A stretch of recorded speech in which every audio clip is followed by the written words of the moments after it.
utilizza il scotch. Allora, come facciamo? Prendiamo il scotch, che può essere un scotch uguale a questo più o meno, o di carta o qualunque che ce l'ho a casa. Allora, mettiamo lo scotch per terra, così, e l'esercizio come lo facciamo?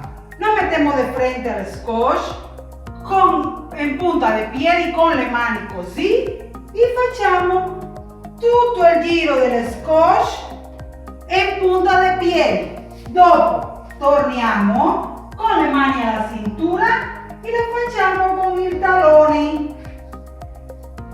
Seria così l'esercizio.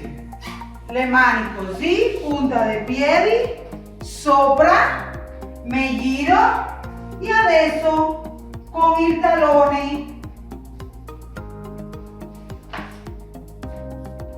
Continuiamo con l'esercizio con il scotch per terra. Appoggiamo una gamba per avanti e una indietro. Con le mani alla cintura saltiamo e cambiamo di gamba così. 1, 2, 3, 4, 5, 6, 7, 8. 8 tempi. Okay? Questo esercizio lo pueden fare anche bambino di 3 a 5 anni. Come facciamo l'esercizio? Un semplice esercizio di saltare, aperto e chiuso. Siamo chiuso qua, aperto. Chiuso sopra il scotch, aperto.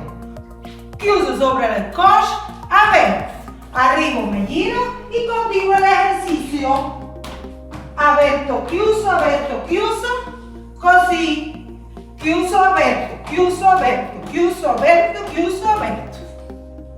Anche questo esercizio è tanto divertente. Iniziamo con le gambe insieme, le mani alla cintura e saltiamo a un lato con le due gambe insieme, all'altro, a un lato, all'altro, a un lato e passiamo sopra la corda, il scotch, qualunque cosa che possiamo mettere qua per terra.